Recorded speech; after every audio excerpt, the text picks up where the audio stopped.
Hai, apa kabar kalian semuanya? Perkenalkan gue, Detektif Lintas Waktu. Dan ini adalah video pertama gue di channel ini. Dan karena PSBB, jadi gue memutuskan untuk membuat video apapun yang gue suka. Dan gue suka membahas kasus kriminal, konspirasi, dan misteri-misteri lainnya yang ada di dunia. Dan gue berterima kasih pada kalian yang udah ngeklik video gue. Dan jangan lupa subscribe dan like video gue, dan serta share video gue. Dan jangan lupa nyalakan notifikasinya juga, oke? Dan gue akan ngebahas kasus yang sangat besar dan paling misterius di Australia pada abad yang ke-20. Dan nama kasus tersebut dinamai dengan nama Tamam Shud. Dan bagaimana kasus ini bisa dinamai Tamam Shud? Nonton video gue sampai habis, dan gue akan ngejelasin semuanya kepada lo semua. Dan sebelum mulai video ini, kita ke intro dulu.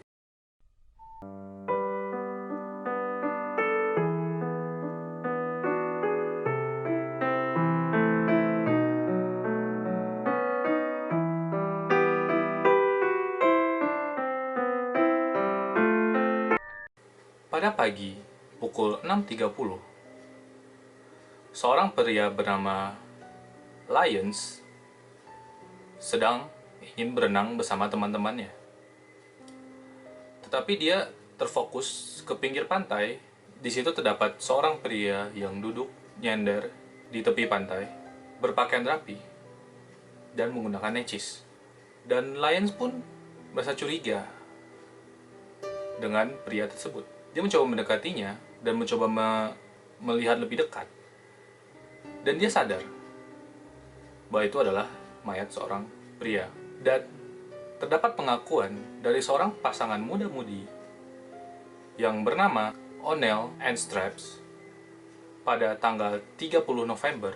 Dan itu adalah sehari sebelum Lyons menemukan mayat tersebut. Menurut kesaksian O'Neill dan Straps, pada hari di mana dia melihat pria tersebut, mereka berdua beranggapan bahwa pria yang duduk di pinggir pantai tersebut mungkin dia mabuk berat dan pingsan. Itu pikiran si O'Neill dan Stripe. Jadi si Lyons pergi untuk menghubungi polisi setempat. Datanglah dua polisi, yang satu bernama Moss dan satu lagi rekannya, untuk menyelidiki laporan yang diberikan oleh Lyons tadi. Jadi ketika polisi mengecek mayat tersebut, polisi tidak menemukan bahwa ini ada tanda-tanda kekerasan atau apapun. Dan polisi juga menemukan sebuah barang bukti. Di samping mayat tersebut terdapat puntung rokok yang baru sedikit dibakar. Jadi puntung rokoknya itu baru dihisap satu kali dan tidak sampai habis. Dan mayat itu pun dibawa ke rumah sakit Royal Adelaide, yaitu rumah sakit yang ada di kota tersebut. Dan para dokter menemukan bahwa pria ini meninggal pada jam 2 pagi. Dan selama 2 hari mayat itu di sana, tidak ada satupun keluarga atau kerabat atau siapapun yang datang untuk mengakui ada anggota keluarga dia yang hilang. Dan masih banyak lagi keanehan yang ada di kasus ini. Dan yang pertama, polisi tidak menemukan adanya sisa-sisa racun di jantung mayat tersebut. Dan menurut penglihatan terakhir mayat itu ditemukan, seperti ada gejala-gejala bahwa pria itu diracuni. Dan polisi juga berusaha untuk menyebarkan sidik jari pria yang mayat yang tidak diketahui identitasnya tersebut. Tidak ada satupun orang yang mengatakan bahwa dia mengenal pria tersebut.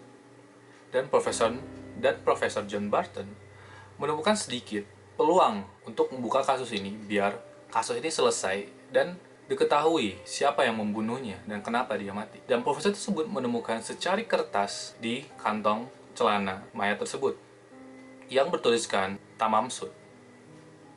Dan polisi pun mulai kebingungan. Tamam Shud itu artinya apa? Dan sehingga polisi serta penyidik yang lain menemui pihak perpustakaan untuk menanyakan arti dari kalimat yang ditemukan di secari kertas di celana pria tersebut. Dan pihak perpustakaan pun menemukan bahwa Tamam Shud itu adalah potongan kata dari suatu buku yang ditulis penyair dari Persia yang bernama Omar Khayyam, dan itu ditulis sudah 900 tahun yang lalu. Dan bukunya itu berjudul The Rubaiyat. Tema puisi dari buku Rubaiyat tersebut adalah seseorang yang hidup dengan bahagia dan tidak menyesalinya ketika itu berakhir. Itu tema dari buku The Rubaiyat. Tetapi arti di Tamamsud sendiri adalah selesai atau tamat. Cukup mencurigakan. Dan pada saat buku ini diteliti, 4 baris kode yang dibuat dengan pensil di belakang buku tersebut. Dan kodenya itu akan gue liatin di video ini. Kode itu. Dan selain kode-kode itu, polisi juga menemukan nomor telepon di belakang buku tersebut. Dan jika ditelusuri, itu terhubung ke seorang mantan perawat yang bertempat tinggal di Glenorch yang tidak jauh dari penemuan mayat tersebut. Dan wanita yang pernah bekerja di sebuah rumah sakit Royal North di Sydney, di sebuah hotel yang bernama Clifton Garden, ia memberikan buku tersebut kepada seorang letnan jenderal yang bernama Alfred Boxall. Alfred Boxall tersebut merupakan orang yang bekerja di militer Australia. Di halaman depan, si wanita tersebut menuliskan untuk si pria tersebut adalah Indeed, repentance of before I swore, but was I sober when I swore. And then came spring, and then came spring, and rose in hand my third bird, penitence a pistol. Yang jika gue mencoba mengartikannya, memang pertobatan sebelumnya saya bersumpah. Tetapi apakah saya sadar ketika bersumpah? Dan kemudian datanglah spring. Spring mungkin maksudnya semacam kayak musim semi gitu kayak. Dan rose di tangan, pertapaan tipis saya merobek. Itu yang bisa gue arti. Mungkin kalau kalian bisa mengartikannya yang lebih lengkap lagi dan biar kita bisa dengan gampang memahaminya, tulis di komentar. Dan karena kasus ini telah nyampe di masyarakat juga telah mengetahuinya, banyak yang percaya Boxall adalah intelijen Australia dan pria Somerton yang meninggal di pantai tersebut adalah mata-mata dari Rusia. Karena pada saat itu, di tahun itu, adalah era Perang Dingin dan blokade Berlin.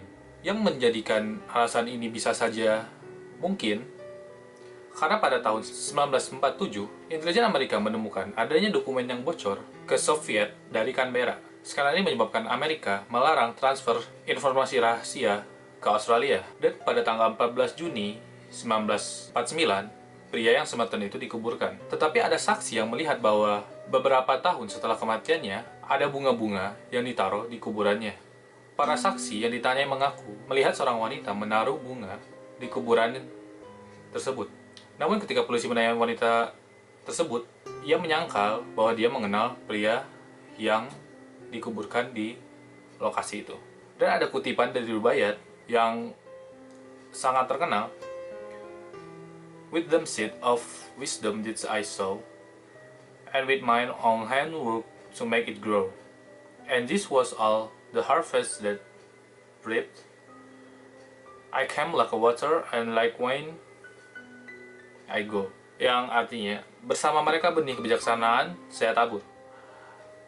Dan dengan tanganku sendiri yang dibuat untuk membuatnya tumbuh.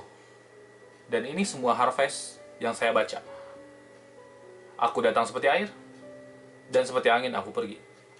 Dan jadi itu kisah, dan sebuah misteri dari kasus yang tidak terpecahkan lebih dari 60 tahun sampai hingga sekarang. Dan kasus Tamamsud tidak pernah menemukan titik terang. Mungkin masih banyak rahasia di kasus ini, tapi tidak ada yang tahu.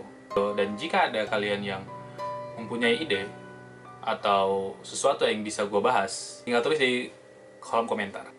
Sekian dari gue, dan itulah kasus kriminal yang sangat misterius dan sangat sulit dipecahkan di Australia. Sekian dari gue.